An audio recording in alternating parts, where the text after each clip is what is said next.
नमस्कार बच्चों। तो आज हम लोग हिंदी 1 को एक बार नहीं पढ़ेंगे। आज हम हिंदी 2 पढ़ेंगे और हिंदी व्याकरण में हमारे लिए सर्वनाम इम्पोर्टेंट है, क्योंकि सर्वनाम के जो प्रश्न है वो आपके वाक्य में आते हैं। जैसे कोई भी वाक्य दे दिया आपको और आपको पूछ लिया कि इसमें सर्वनाम कौन सा है, तो आपको सर्वनाम बताना है। तो सर्वनाम जब हम पढ़ेंगे, अगर हम सर्वनाम को पढ़ते हैं तो एक छोटी सी जो परिभाषा हम हमेशा से पढ़ते आए हैं, संज्ञा के स्थान पर आने वाले वो सर्वनाम होते हैं, है ना। परंतु अब सर्वनाम को हमें पूरा पढ़ना है, मतलब कि सार में पढ़ना है कि सर्वनाम क्या होता है, सर्वनाम के कितने भेद होते हैं, ये सब चीजें हमें पढ़नी है। क्योंकि जब अब थोड़ा सा हम बड़ी क्लास में आ चुके हैं, तो सबसे पहले देखो आपको यहाँ पर दिखाई दे रहा है सर्वनाम, कि सर्वनाम क्या है। सर्व प्लस नाम, अगर हम हिंदी में इसको बोलते हैं तो इसको हम प्लस नहीं बोलते, हम इसको धन बोलते हैं, ठीक है। तो सर्वनाम सबका नाम क्यों कहा गया। सर्वनाम, सर्व का मतलब क्या होता है, सर्व का मतलब होता है सब, है ना। कहते हैं ना कि सर्व माने सब और नाम माने नाम, तो सबका नाम क्यों कहा गया। हमने इतने दिन जब भी हमने आपने कक्षा 4 तक ये पढ़ा कि संज्ञा के स्थान पर आने वाले सर्वनाम होते हैं, परंतु इसका नाम सर्वनाम क्यों कहा गया। जैसे जैसे हम बड़े होते हैं वैसे वैसे हम चीजों को ज्यादा सीखने की कोशिश करते हैं, है ना। तो सर्वनाम क्या है, सबका नाम। और इस बात को जानने के लिए हमें क्या करना पड़ेगा, जो इस पुस्तक में आपको एक गद्यांश दिया गया है, उस गद्यांश को हमें पढ़ना पड़ेगा। तो देखो, महाभारत एक अमर ग्रंथ है। महाभारत सब जानते हैं, कौरव और पांडव, भगवान कृष्ण। तो महाभारत एक अमर ग्रंथ है। महाभारत में पांडवों और कौरवों के युद्ध का वर्णन किया गया है।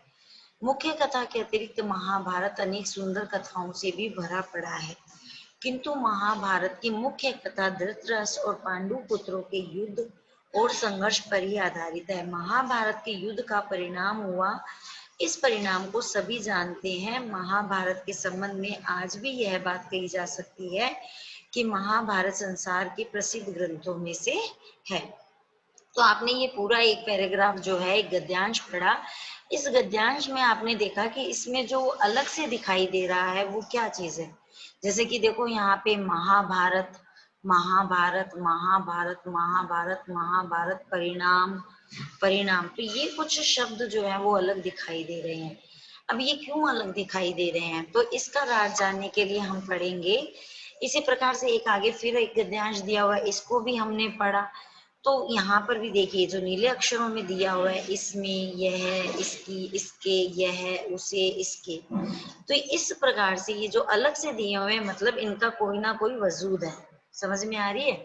अगर किसी को हम अलग से हाईलाइट करते हैं तो मतलब उसका कोई अलग से कोई वजूद होता है, तभी हम उसको हाईलाइट कर रहे हैं। तो ऐसे वाक्यों को पढ़ते समय हमें ध्यान रखना है कि ये क्यों किए गए हैं। तो देखो, यहाँ पर कहा गया कि वाक्यों में संज्ञा शब्दों के स्थान पर प्रयोग में आने वाले शब्दों को सर्वनाम कहा जाता है। समझ में आई बात की। वाक्यों में जैसे अभी आपने ये सारे वाक्य पढ़े कि महाभारत एक अमर ग्रंथ है ना, इसके युद्ध का क्या परिणाम हुआ, यह संसार के प्रसिद्ध ग्रंथों में से एक है। तो इस प्रकार से हमने ये पूरा एक गद्यांश पढ़ा और हमने एक वाक्य, सारों के वाक्य पढ़े। अब इन वाक्यों को पढ़ करके हमने इसकी परिभाषा बनाई। अब इसकी परिभाषा क्या होती है, वाक्यों में संज्ञा शब्दों के स्थान पर प्रयोग में आने वाले शब्दों को सर्वनाम कहा जाता है। देखो, एक होती है संज्ञा और एक होता है सर्वनाम। हमेशा से हम पढ़ते आए हैं, संज्ञा वो जो किसी व्यक्ति, वस्तु, और सर्वनाम वो जो किसी संज्ञा के स्थान पर। तो वाक्यों में संज्ञा शब्दों के स्थान पर प्रयोग में आने वाले शब्दों को सर्वनाम कहा जाता है।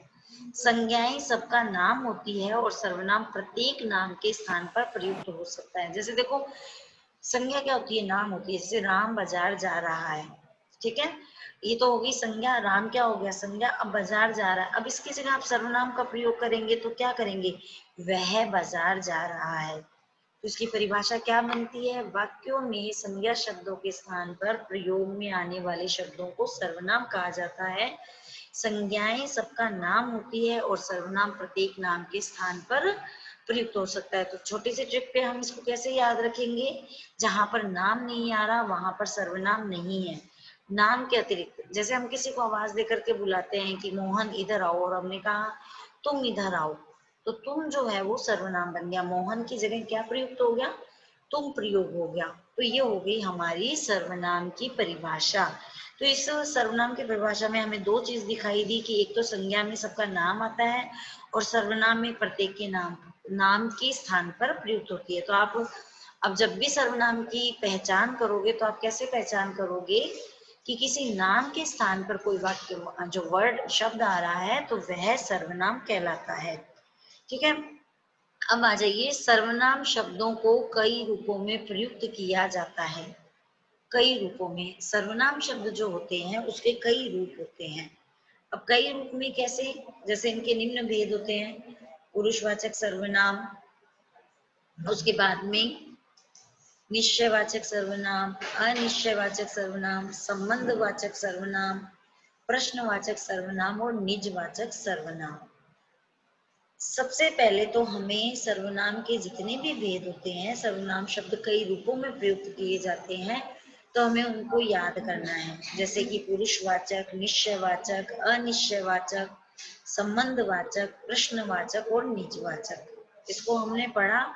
अब उसके बाद में हमें इनको अलग अलग तरीके से समझना है कि पुरुषवाचक सर्वनाम क्या होते हैं, निश्चय क्या होता है, अनिश्चय क्या होता है, संबंध क्या होता है, प्रश्न क्या होता है और निजवाचक क्या होता है। तो सबसे पहले हमारा क्या है? पुरुषवाचक सर्वनाम।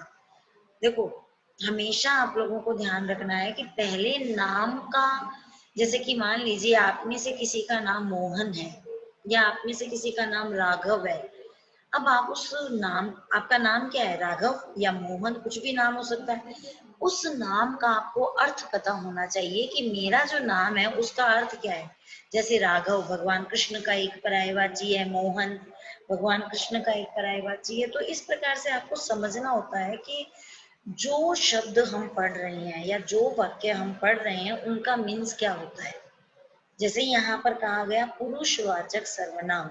अब पुरुषवाचक सर्वनाम है तो अब हमें ये तो पता होना चाहिए ना कि ये जो वाक्य है इसमें कहीं ना कहीं पुरुष की महानता है ना, कि महत्व है उनका। तो देखो, जैसे कि पुरुषवाचक सर्वनाम, अब इसकी परिभाषा हम अगर पुस्तकीय भाषा में करते हैं तो क्या बनती है? जो सर्वनाम शब्द किसी पुरुष के नाम के स्थान पर प्रयुक्त होते हैं वे पुरुषवाचक सर्वनाम कहलाते हैं। मैंने आपको कल वाले हमेशा जब मैं आपको व्याकरण करवाती हूँ तो बताती हूँ कि हर डेफिनेशन के साथ में आप लोगों को क्या करना है, हर परिभाषा के साथ में आप लोगों को एग्जाम्पल्स जरूर देने हैं, चाहे उदाहरण पूछे चाहे ना पूछे। ठीक है। तो पुरुषवाचक सर्वनाम देखो कि जो सर्वनाम शब्द किसी पुरुष के नाम के स्थान पर, पुरुषवाचक, वाचक मतलब बोलने वाला, है ना। तो जो सर्वनाम शब्द किसी पुरुष के नाम के स्थान पर प्रयुक्त होते हैं वे पुरुषवाचक सर्वनाम कहलाते हैं। जैसे मैं, तुम, वह आदि।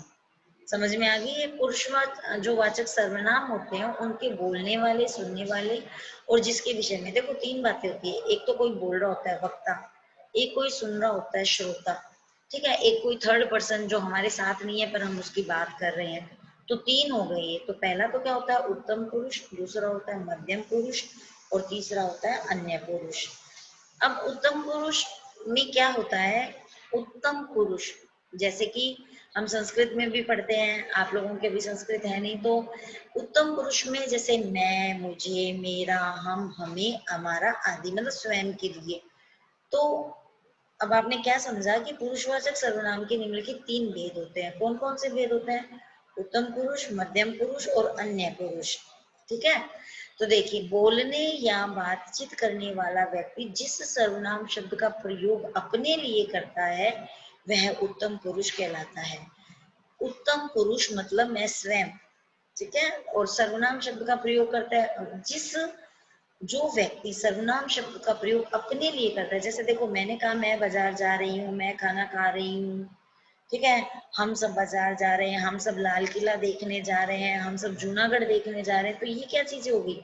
मैं अपने लिए अपनी बात कर रही हूँ। तो जो अपनी बात की जाती है वो उत्तम पुरुष कहलाता है, जिसमें क्या आता है? मैं, मुझे, मेरा, हम, हमें, हमारा आदि।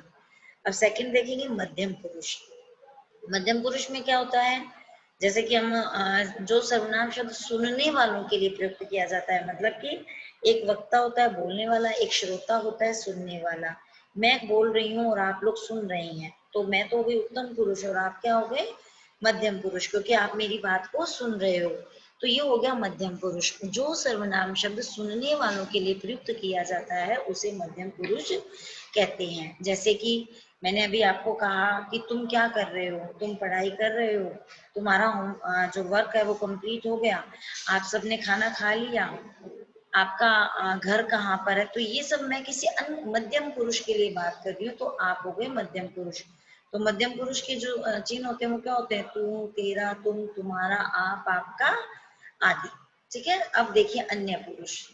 अन्य पुरुष में क्या होता है, जो सर्वनाम शब्द वक्ता किसी अन्य, वक्ता कौन है, यहाँ पर मैं हूँ वक्ता, आप श्रोता है, मतलब मैं उत्तम पुरुष हूँ, आप मध्यम पुरुष हो।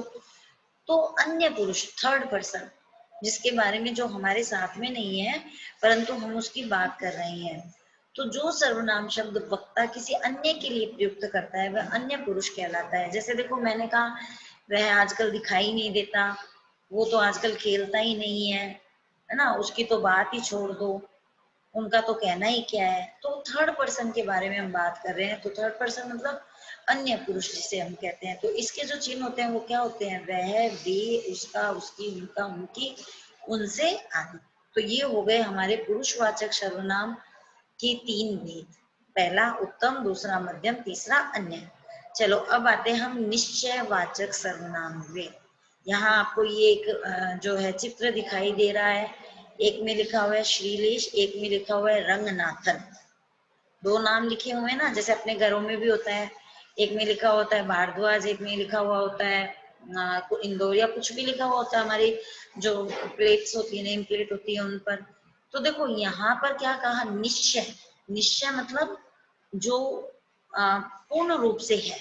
ठीक है, जो सर्वनाम शब्द निश्चित रूप से किसी संज्ञा शब्द के स्थान पर प्रयुक्त होते हैं वे निश्चयवाचक सर्वनाम कहलाते हैं। देखो एक होता है निश्चय और एक होता है अनिश्चय, दोनों अपोजिट है। निश्चय मतलब डेफिनेटली ये चीज है ही है, और अनिश्चय मतलब नहीं है, उसका कोई भरोसा नहीं है कि नहीं है। तो निश्चयवाचक सर्वनाम की डेफिनेशन होती है वो क्या है, जो सर्वनाम शब्द, हमेशा याद रखना जब भी आप संज्ञा पढ़ रहे हैं तो संज्ञा को, सर्वनाम तो सर्वनाम, कारक तो कारक, परिभाषाओं के साथ हमेशा उस वर्ड को लेकर के चलोगे। जो सर्वनाम शब्द निश्चित रूप से किसी संज्ञा शब्द के स्थान पर प्रयुक्त होते हैं वे निश्चयवाचक सर्वनाम कहलाते हैं। संज्ञा के स्थान पर प्रयोग होने वाले मतलब नाम आदि के एवज में प्रयोग होने वाले सर्वनाम होते हैं।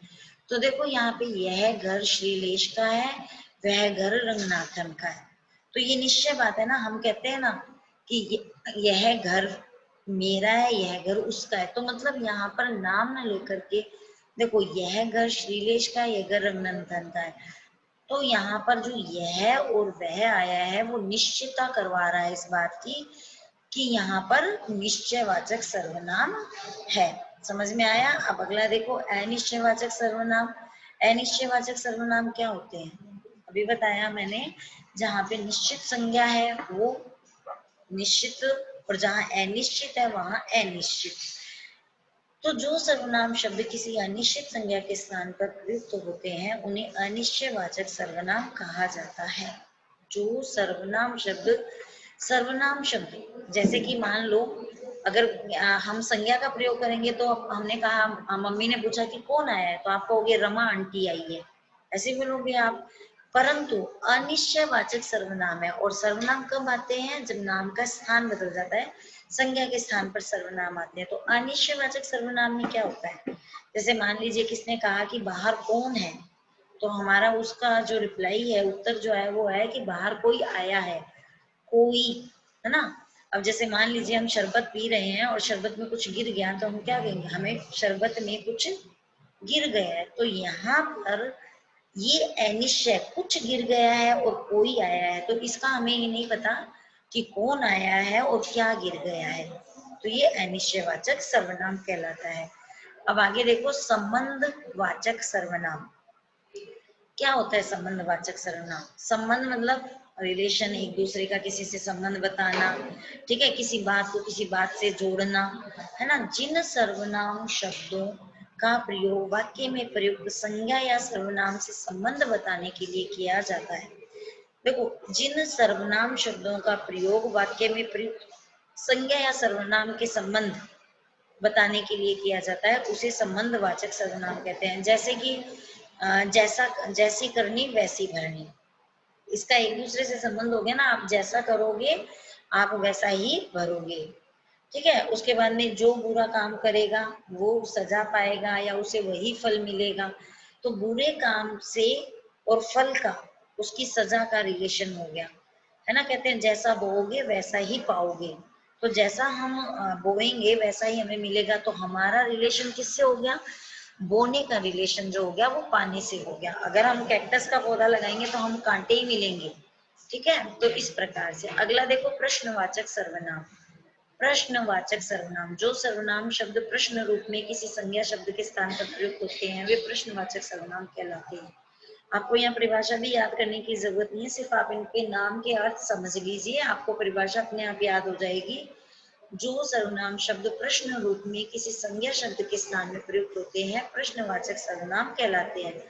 जैसे देखो, सोमनाथ देखो कि दरवाजा कौन खटखटा रहा है, वह आदमी क्या बेच रहा है। कई बार होता है ना, हम कहते हैं कि गली में कुछ बेचने आया है, तो कुछ मतलब कोई सामान हमें पता नहीं है। तो सोमनाथ देखो कि दरवाजा कौन खटखटा रहा है, वह आदमी क्या बेच रहा है। तो कौन खटखटा रहा है, कौन क्या है हो गया है यहाँ पे प्रश्नवाचक हो गया। आपको ध्यान रखना है कि जब आप प्रश्नवाचक करते हो तो आपको वहां पर प्रश्नवाचक लगाना है। चलिए अब निजवाचक सर्वनाम। निजवाचक, निज का मतलब होता है स्वयं का, अपना। मैं अपने लिए लिख रहा हूँ, मैं अपने लिए, अपने शरीर को स्वस्थ रखने के लिए नहा रहा हूँ, अपने दांतों को स्वस्थ रखने के लिए मैं ब्रश कर रहा हूँ। तो ये सब क्या है? मेरे लिए। मैं अपनी बुक से पढ़ रहा हूँ, मैं अपने कलम से काम कर रहा हूँ। तो निजवाचक, निज माने मेरा, अपना। जिन सर्वनाम शब्दों को कर्ता अपने लिए प्रयोग करता है। अब कर्ता कौन है? हमने क्रिया पढ़ा, क्रिया में हमने देखा कि कर्ता, क्रिया और कर्म, तीन चीजें हमने पढ़ी थी। तो कर्ता कौन होता है? जो कि स्वयं, जैसे मान लो मैंने कहा कि मैं बोल रही हूँ, मैं पढ़ा रही हूँ, तो मैं कर्ता हो गई, ठीक है। तो जिन सर्वनाम शब्दों को कर्ता अपने लिए प्रयोग करता है, जिन सर्वनाम शब्दों को कर्ता अपने लिए प्रयोग करता है उसे हम क्या कहते हैं? निजवाचक सर्वनाम, है ना। तो उसे हम क्या कह देते हैं? निजवाचक। अब ये निजवाचक सर्वनाम हो गया ना, तो यहाँ पर क्या हो गया? निजवाचक सर्वनाम, ठीक है। इसकी डेफिनेशन देखो कि जिन सर्वनाम शब्दों को कर्ता अपने लिए प्रयोग करता है उन्हें निजवाचक सर्वनाम कहते हैं। जैसे स्नेहा ने कहा कि मैं यह कार्य स्वयं करूंगी। बच्चा अपने आप सीढ़ियां चढ़ गया। प्रतीक ने बताया कि उसने यह कार्य स्वयं किया। अब देखो यहाँ पे तीन चीजें हैं, तीन हमने वाक्य बनाए। पहला हमने बनाया कि स्नेहा ने कहा कि मैं कार्य स्वयं करूंगी। तो इस वाक्य में आपको, जैसे यहाँ पे तो आपको ये दे दिया है कि स्वयं, आप समझ जाओगे कि स्वयं है, परंतु आपको यह पता होना चाहिए कि जो स्वयं के लिए है वो निजवाचक होता है। बच्चा अपने आप सीढ़ियां चढ़ गया, तो अपने आप सीढ़ियां चढ़ गया मतलब उसने स्वयं से कार्य किया, ठीक है। आज मम्मी ने खाना ना खिला करके बच्चे ने अपने आप खाना खाया, तो उसने अपने आप खाना खाया मतलब ये निजवाचक सर्वनाम हो गया। जैसे मान लीजिए कनिष्क गुप्ता ने कहा या बताया, कनिष्क गुप्ता ने बताया कि उसने यह कार्य स्वयं किया, या मयंक ने बताया कि उसने यह कार्य स्वयं किया, ठीक है। तो मयंक ने बताया कि उसने यह कार्य स्वयं किया। अब स्वयं किया का मतलब हो गया निजवाचक सर्वनाम, ठीक है। अब हम इसके जो प्रश्न उत्तर है वो हम अगले अध्याय में करेंगे। अभी आप लोग देखिए यहाँ पे, या हम इस प्रश्न उत्तर को एक बार जो है अभ्यास कर लेते हैं, ताकि आप अभी जो आने वाली आपकी तैयारी आप कर सकते हैं। जैसे देखो यहाँ पे, जैसे देखो पहला देखो आपने क्या सीखा, है ना। तो प्रथम श्रेणी में उत्तीर्ण हुआ इसलिए आज पुरस्कृत किया गया। एक दूसरे से संबंध है, हमने संबंध पढ़ा कि वह प्रथम श्रेणी में उत्तीर्ण हुआ इसलिए उसे आज पुरस्कृत किया गया, ठीक है। कृपया मेरे पास बैठिए, तो कृपया आप मेरे पास बैठिए। यह तस्वीर किसने बनाई है, क्योंकि प्रश्नवाचक है तो क्यों, किसने, WH वर्ड आएगा। नीचे लिखे वाक्यों में आए सर्वनाम पदों के भेद उनके सामने दिए गए रिक्त स्थानों में लिखिए। वाक्य देखो, वह जो धीरे धीरे चल रही है दीपक की माँ है। वह जो धीरे धीरे चल रही है वह कौन है, वह दीपक की माँ है। अब ये बात क्या हो गई है, ये बात निश्चित हो गई है कि ये किसकी माँ है, दीपक की माँ है। तो यहाँ पे निश्चयवाचक आएगा। हमने निश्चयवाचक में यही पढ़ा था, जो बात निश्चित हो जाती है। जोर जोर से कौन बोल रहा था, जोर जोर से कौन बोल रहा था। अब कौन आया, तो कौन मतलब ये प्रश्न बन रहा है कि कौन बोल रहा था, तो ये सर्वनाम का कौन सा भेद हो गया, प्रश्नवाचक। जैसी करनी वैसी भरनी, आप जैसा करोगे आपको वैसा ही उसका फल प्राप्त होगा, है ना। एक गाना भी है ना, जैसी करनी वैसी भरनी, जो बोएगा वही पाएगा। तो यहाँ पर वही चीज है, जैसी करनी वैसी भरनी, संबंधवाचक, एक दूसरे का संबंध है। जैसा हम अच्छा करेंगे तो अच्छा मिलेगा, बुरा करेंगे तो बुरा मिलेगा। अब आगे देखो, पुरुषवाचक सर्वनाम वह और निश्चयवाचक सर्वनाम वह का प्रयोग करते हुए एक एक वाक्य लिखिए। तो हमने पुरुषवाचक पढ़ा, फिर हमने उसके बाद में निश्चयवाचक भी पढ़ा। वह मेरी पुस्तक है, तो ये श्योरिटी है इस बात की, यह पुस्तक किसकी है, यह पुस्तक मेरी है, तो ये हो गया निश्चयवाचक। वह कल मेरे घर आया था, तो ये हो गया हमारा पुरुषवाचक। ठीक है, आगे देखो, सही सर्वनाम शब्दों का प्रयोग करके वाक्य बनाइए। सही सर्वनाम शब्दों का प्रयोग करिए और वाक्य बनाइए। मुझको चाय पीनी है। अभी आप सुबह सुबह जब उठते हो, अभी सर्दियां भी स्टार्ट होने वाली है, आप चाय पीना शुरू कर दोगे। कुछ एक बच्चे हैं जो सर्दियों में चाय पीना शुरू कर देते हैं, तो आप अपनी मम्मी को कैसे कहते हो, मुझको चाय पीनी है, मुझे चाय पीनी है। तो ये तो हम दैनिक जो हमारी बोलचाल की भाषा होती है उसमें भी बोलते हैं, मुझे चाय पीनी है। उन्होंने बाजार जाना है, उन्होंने बाजार जाना का क्या बनेगा, उन्हें बाजार जाना है। हमारे को सामान लेना है।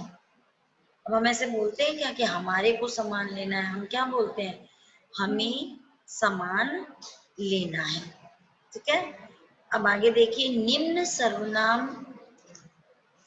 सर्वनाम शब्दों का वाक्य में प्रयोग कीजिए। कैसे करेंगे वाक्यों में प्रयोग, हम कुछ भी बना सकते हो। यहाँ पे है, हम कल दिल्ली गए थे, आपकी मर्जी, आप बॉम्बे भी जा सकते हो, आप कहीं गांव में भी जा सकते हो। ठीक है, आप कहीं भी जा सकते हो, आपका जहाँ मन कर रहा है, एक बार कल्पनाओं में आप कहीं भी यहाँ लिख दो, कहीं भी चले जाओ। तो हम कल दिल्ली गए थे, जरूरी नहीं है आप दिल्ली लिखो, है ना, आप कुछ भी लिख सकते हो। जो बच्चे गाँव में, वो कह दो हम बीकानेर गए थे, आप कुछ भी लिख सकते हो। ठीक है, फिर देखो, उनको, उनको यहाँ किसने बुलाया था। अब उनको से बुलाना है तो आप अपने मन से भी वाक्य प्रयोग कर सकते हैं, बस भाषा शैली का ध्यान रखिए कि भाषा जो है वो एकदम सही होनी चाहिए, है ना। तो उनको यहाँ किसने बुलाया। ठीक है, समझ में आई बात। उसके बाद में देखो, अपने आप, अपने आप में मैं खाना अपने आप बना लूंगी, तो समझ में आ गया। अभी देखो नीचे, खेल खेल में मौखिक प्रश्न, सर्वनाम शब्द से आप क्या समझते हैं, आप परिभाषा बताइए। ये खेल खेल में यहाँ क्यों दिया जाता है कि आप अभी छोटे बच्चे हो, अपनी मम्मा के साथ अपने पापा से भी पूछ सकते हो कि सर्वनाम शब्द से आप क्या समझते हो, आपको परिभाषा भी याद हो जाएगी, है ना। निजवाचक सर्वनाम अपने आप और पुरुषवाचक में भेद कीजिए। निश्चयवाचक और अनिश्चयवाचक सर्वनाम का अंतर बताइए। तो आप ये सब जो है कर सकते हैं। तो हमारा जो ये पाठ है सर्वनाम, ये कंप्लीट हो गया है ना, पूर्ण हो गया। और आप लोग अब क्या करोगे, इसको जब आपको PDF सेंड कर दी जाएगी तो अपनी कॉपी में आप इस वर्क को कर लोगे। तो सभी बच्चों को समझ में आ गया होगा। एक बार फिर से इसका आप अभ्यास कीजिए। आज मैंने पढ़ाया तो आज ही आप इसको दोबारा से अध्ययन कीजिए, ताकि आपको समझ में आ जाएगा। और आप लोग सब घर पर ही रहिए, अपना ध्यान रखिए।